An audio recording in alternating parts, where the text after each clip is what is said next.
I'm Chloe. I'm one of YBSC's Resilient Land and Water interns for the summer 2023 term, and my project has focused on monitoring YBSC's Yampa River Forest Restoration Program. So a little bit about me. I'm a senior this year at CMC. I think I'm our only CMC kid, but I'm hoping to graduate in the spring. In addition to this internship, I also got my permaculture design certificate this summer, and I've worked in Bear Park Permaculture Center for a little over 2 years. I also love all things outdoors, so always looking for new ways to get outside. My YBSC mentor for this project was Ryan Messenger, our Natural Climate Solutions Project Manager. I worked with 3 main partners. First off, CPW, who manage our Chuck Lewis site, which we'll get into, the city of Steamboat Springs, the Rotary Park, Snake Island, and Wellfield sites are all on city property. And then Rocky Mountain Youth Corps, I worked with 2 main crews, SLC, which are 11 to 13-year-olds, and CYC, which were 14 to 15-year-olds. So the idea behind our Forest River Restoration Project is to select specific points of intervention to plant cottonwood saplings to restore our natural cottonwood forest that should be along the Yampa that is not. And the main kind of goal of that is to shade our warming Yampa, sequester carbon, and those trees also provide habitat for migratory birds and slow bank erosion. We also have 4 endangered species locally, the bony tail, humpback chub, razorback sucker, and Colorado pike minnow. And if you're a fisherman, obviously our cutthroat trout population is also super critical. And since we are at the headwaters of the Colorado River Basin, protecting our upstream riparian habitat is really important for downstream health as well. So my goals and objectives for this project were to build a database to track all of our sites, create plot maps with numbered trees so that our RMYC crews and other volunteer crews know where they are in the plot, what tree they're looking at exactly, and pretty much do mortality counts with those. I also was really excited to do Youth Corps days with this project, and they were such a big help. They did a lot of site maintenance. They helped us pull the invasive reed canary grass that were kind of crowding out those cottonwood saplings. They did some hand watering. We had a really wet spring. It was really hard to get out there and start our irrigation pump. So they did a really great job with that as well. And on my end, we finally got to be able to get out to those sites because it was just so flooded for most of the spring. And I did a lot of mortality counts and started the irrigation pumps at our Rotary site. So eventually, as these trees get bigger, hopefully we'll have a quantifiable temperature reduction from cottonwood shade that we can show to the public to really show off the great work that the retree events do, and also have a measurement for carbon sequestration. So here's an example, a couple examples of what's in my database. So over on this left side, there is one of the plot tables, and there's 31 of those, so there's a lot of them. They're all numbered, and the only thing in there right now is mortality counts, green being living trees, green being living trees, and red being dead trees. They're very small right now, but there is room in there for DBH, which is diameter at breast height, which is about 4 feet, 4.5 feet off the ground.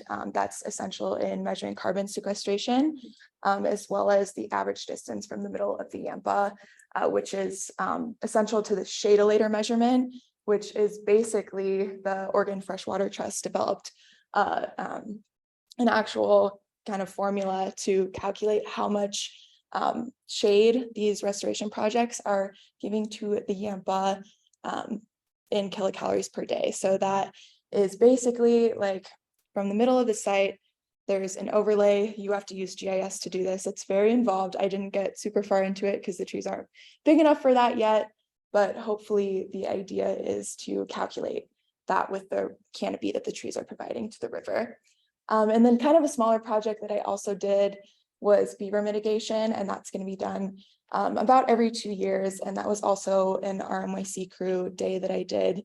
So they counted cage trees or painted trees And those are existing cottonwoods. Those weren't planted by YVSC, but they have sand paint on the trees, or they have just chicken wire around them. So the kids went around and counted how successful that was. And then my kind of final thing that I did was create these plot maps. This is at Snake Island. So that's one of our newer sites. And I made 24 of those, but there are 31 plots, but we did lose quite a few at Rotary just because of the flooding this spring. So that will be helpful for RMYC specifically when they go out, so they know exactly what they're looking at. So some key takeaways. This was the first independently led project I've ever done. It was definitely a trial and error process between me and Ryan, really figuring out the best way to display this data for ease of monitoring. And also leading volunteer crews was really awesome. All the kids were great. They all had great questions. They were super involved, and they really helped us out a lot. It's like I said, there's 31 of these plots, all 4 of those sites, and there is over 1,000 trees. So they really helped us out with that. And it was also really great getting to work in a nonprofit, just getting to know best practices, structure of it, and what gaps we can fill in the Valley doing that kind of work. So some other YVSC projects I did, I attended the CAP open house, which was great. The Insight fundraiser, which was so fun, so awesome to see so many people there. Also did the wet meadow restoration at California Park, which Macy will talk about in a little bit. And in a week or so, I'm going to speak with some Yampa kids about our beaver mitigation sites. So some personal takeaways. I definitely gained more leadership confidence this summer, and really gained an appreciation for natural climate solutions, which are often very small and slow in a culture that values immediate project payoff.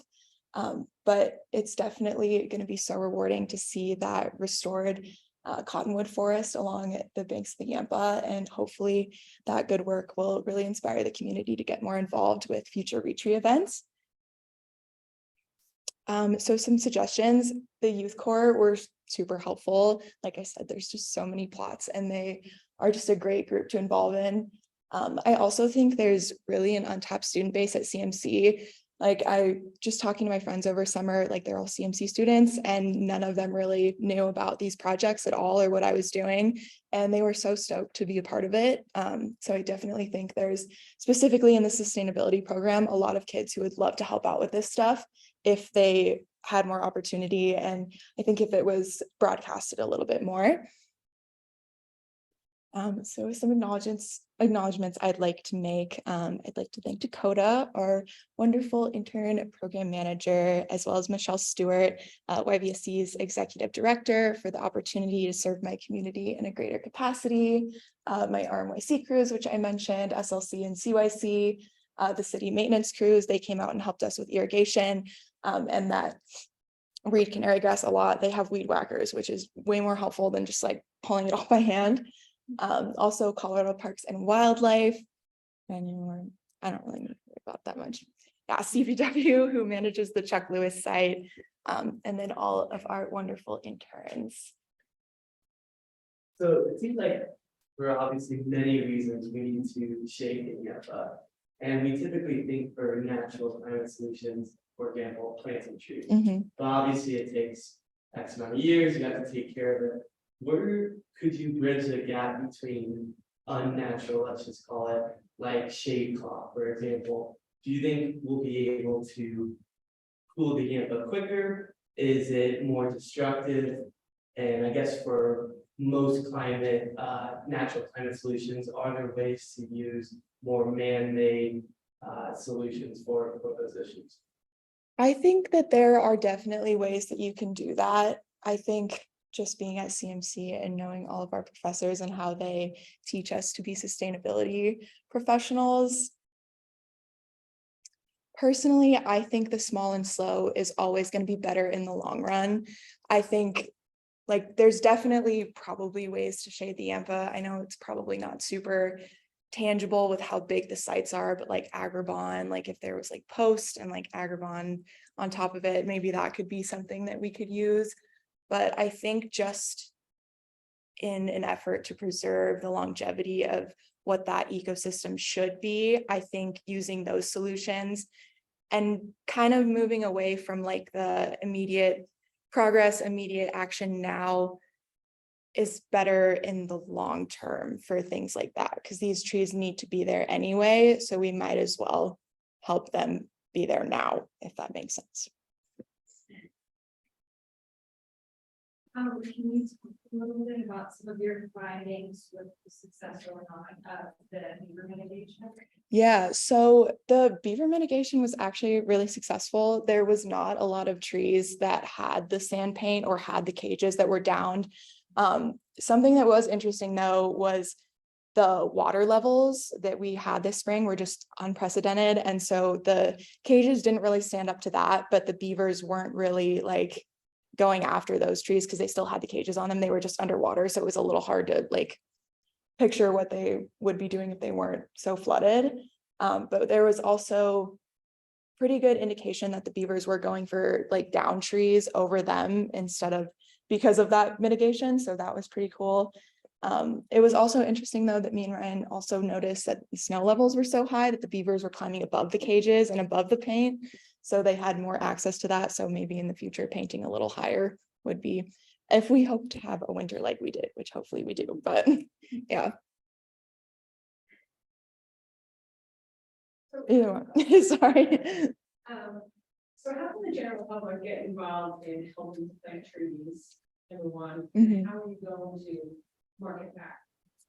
Yeah, so we do retree events every October, I think is the best time to plant. It's best to plant in the fall. I didn't really get into a ton of community marketing. I met with Ryan after like we had already secured like the volunteer crews. But I do definitely think that marketing to CMC kids would be a really good idea since we're here and we care and this is what we're studying. So I think it's definitely a good opportunity to do it there. But yeah, I think that's a great question too. And I think there's a lot of work to be done there. Yes. Well, based on your data set, when do you expect to see meaningful reductions in water temperature? If it's too soon to tell. Yeah. when do you need to know? Yeah, I think right now it is a little too soon to tell. A lot of the trees are still dying and like actively dying because they're just so small and the spring is so unpredictable. I'm hoping by time they're like teenage trees, like maybe in like 5 or 10 years or so, there'll be some kind of reduction just with their little mini canopy layer that they're creating because they are pretty close to the water side. So they're planted mostly on the south side so that they can block that. So hopefully there'll be some kind of reduction when they're a little bit older, but it's definitely a very small and slow solution for sure. Question here from Nathan Stewart. Great presentation, Chloe. Do you see opportunities to give living cottonwood saplings some limelight ahead of their more substantial growth? DBH, heavy hitting carbon sequestration. AK, is there a way we might raise the existence value of these young trees in the eyes of the public? That's a great question. I think that the Yampa specifically here is so valued by our community. And I think if people even just knew, like planting trees is such a like a buzz thing too in the sustainability community. I think if we're just really projecting like we are planting trees, we are restoring our riparian habitat for fishermen and for recreation and for our natural non-human communities. I think that right now carbon sequestration isn't really that tangible. And I think even when they're bigger, that's not really the main goal of the tree plantings. But I do think that if we just really push that this is something that's easy to do, it's probably like a 2 or 3 day project. And it really has an impact is the best way to market to the community for sure. There's another question here from Michelle Stewart. Excellent presentation and projects. You did a great job quantifying survival and connections to carbon sequestration and temperature mitigation. One of the benefits of advancing natural climate solutions in our regions like ours and are the many co-benefits of them. What can you tell us about the co-benefits of riparian reforestation, floral, faunal, and even social?